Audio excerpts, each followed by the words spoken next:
Nosso estudo de hoje está na carta aos Hebreus, capítulo 12, versículo 28. Sirvamos a Deus alegremente, com reverência e piedade. Emmanuel comenta na lição 178 do livro Fonte Viva, Reverência e Piedade. Sirvamos a Deus alegremente, solicita o apóstolo, mas não se esquece de acentuar a maneira pela qual nos compete servi-lo. Não poderíamos estender a tristeza nas tarefas do bem. Todos os elementos da natureza obedecem às leis do Senhor, revelando alegria. Brilha a constelação dentro da noite, o sol transborda calor e luz, cobre-se a terra de flor e verdura, tem a fonte uma cantiga peculiar, entoa o pássaro melodias de louvor. Não seria justo, pois, trazer ao serviço que o Mestre nos designa o pessimismo e a amargura. O contentamento de ajudar é um dos sinais de nossa fé. Entretanto, é necessário que a nossa alegria não se desmande em excessos, nem ruído inadequado, nem conceitos impróprios, nem palavras menos dignas, nem gargalhadas que poderiam apenas sugerir sarcasmo e desprezo. Sirvamos alegremente com reverência e piedade. Reverência para com o Senhor e piedade para com o próximo. Não podes pessoalizar o todo misericordioso para agradá-lo, mas podemos servi-lo diariamente na pessoa dos nossos irmãos de luta. Conduzamos assim o carro de nosso trabalho sobre os trilhos do respeito e da caridade e encontraremos em nosso favor a alegria que nunca se extingue. Emmanuel primeiro utiliza uma imagem muito poética e muito bonita. Eu me lembro de ter lido uma vez um livro chamado Espiritismo na Arte, de Leon Denis, um autor francês que teria sido o codificador se Allan Kardec falhasse e acabou sendo um continuador da obra de Allan Kardec, de maneira que quem conhece o Espiritismo acaba sendo se esbarrando aí com a leitura com a obra de Leon Denis fatalmente.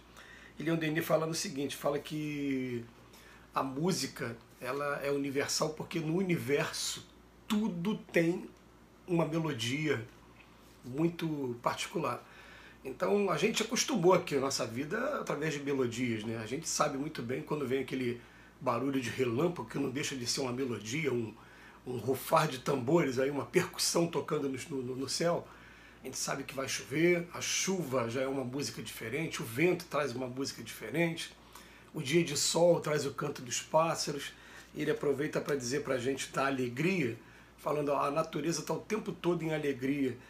Brilha a constelação dentro da noite, o sol transborda calores. E eu achei muito interessante quando ele fala, tem a fonte uma cantiga peculiar, que eu tenho alguns amigos aí que tem casa na beira de cachoeira, e é um privilégio maravilhoso você passar o dia inteiro, dia e noite, só ouvindo aquele barulho de água caindo, né? Mas até quem mora ao lado da cachoeira, quando aparece a chamada tromba d'água, que é um fenômeno que é conhecido, é bem comum nesses lugares, ele também vai ouvir uma canção, uma música diferente. Mas enfim, Emmanuel pega essa imagem poética, criando essas imagens mentais na gente, para dizer que a maneira da gente estar servindo tem que ser uma maneira alegre.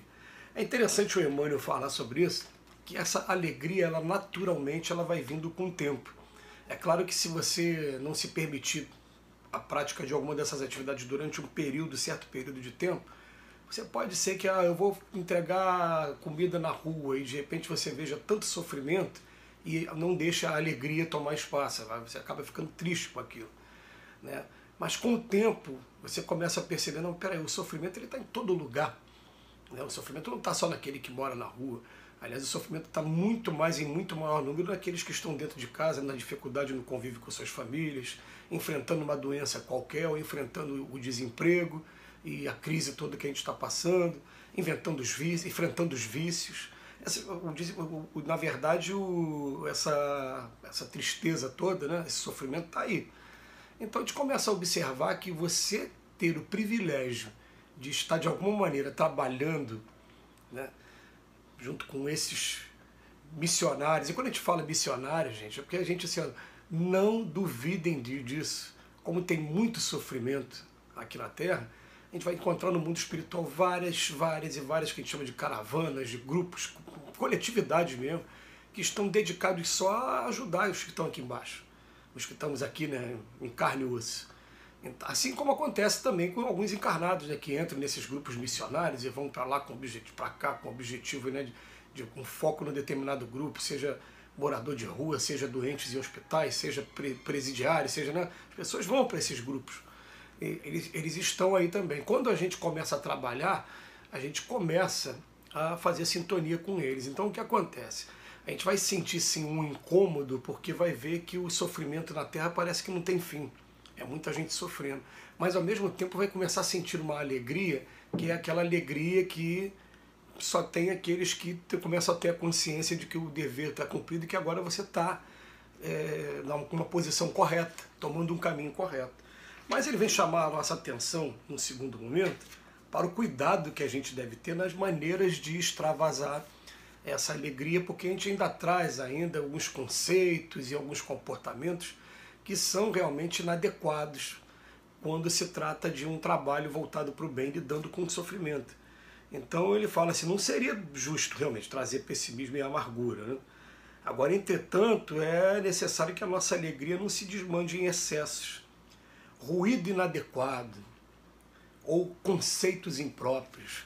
Nós temos um grupo maravilhoso que, quando a gente está reunido, volta e meia a gente coloca uma música para cantar no karaokê, o pessoal faz umas danças e a gente filma as danças e fica brincando uns com os outros, mas ali não está tendo em momento nenhum ruído inadequado, nem conceitos impróprios. Pelo menos é um trabalho que a gente vai fazendo de policiar para que isso não aconteça. E também nem palavras menos dignas e nem gargalhadas que poderiam apenas sugerir sarcasmo e desprezo. Porque isso acontece muito ainda nos nossos ciclos. Na hora da gente manifestar a alegria, a gente tem os nossos excessos, a gente se espelha em alguns personagens de comediantes que a gente vê por aí e acaba tomando aquilo como um modelo de extravasar a alegria, que não precisa ser desse jeito, porque afinal de contas, às vezes a pessoa está sofrendo e está tendo um momento de gratidão, mas ela não está preparada também para aquela gargalhada toda, e aquela gargalhada poderia servir para ela de, como diz aqui, né, de sarcasmo ou até de desprezo. E a gente tem que ter um respeito profundo pela dor de todos, assim como a gente quer também que tenha um respeito com a nossa dor. E até mesmo quando a gente está só no nosso grupo, vamos pensar numa coisa aqui, né, gente? Uma coisa que a gente tem que colocar na cabeça, que facilmente a gente consegue comprovar. No grupo de trabalhadores que estão voltados para uma determinada tarefa de assistência, tem muitos que estão também nos seus sofrimentos. Todo mundo que está aqui na Terra tem os seus sofrimentos. Já dizia o poeta, cada um sabe a dor e a delícia de ser o que é. A gente sabe o que a gente passa, né? Todos nós. Então, ele vem falar para a gente aqui, o que ele coloca? Se vamos alegremente com reverência e piedade. Reverência para com o Senhor e piedade para com o próximo.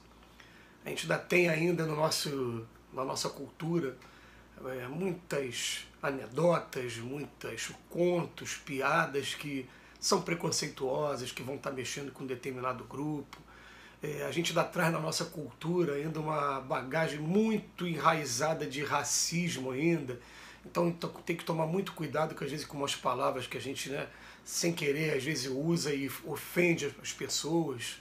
A gente está vendo mais uma vez episódio no futebol, de novo, de uma palavra mal empregada na hora errada e ser interpretada como racismo. E agora vai caber a justiça, né, e a quem de direito para poder analisar se aquilo é passível de punição ou não. Mas ele coloca para a gente reverência para com o Senhor, piedade para com o próximo. Eu gosto muito de um capítulo chamado O Homem no Mundo, do Evangelho segundo o Espiritismo. Pode viver de acordo com os prazeres da sua geração, mas só tendo cuidado de reverenciar ao Senhor pela oportunidade que está tendo e de não ofender, não melindrar, não de alguma maneira não desrespeitar as pessoas que estão ao nosso redor. Agora, quando a gente chega ao ponto de poder brincar, né, e poder confraternizar, não existe coisa melhor, a alegria sai espontânea e a gente ainda traz ainda esses excessos das formas como a gente extravasava a alegria, que cabe também a gente tomar o devido cuidado, passar pelo filtro, também vigiar e orar. Então ele termina que conduzamos assim o carro do nosso trabalho sob os trilhos do respeito e da caridade, e encontraremos em nosso favor a alegria que nunca, nunca se extingue. Que Jesus nos abençoe hoje e sempre. Muito obrigado, Emmanuel, por cada dia de reflexão em cima dos seus estudos.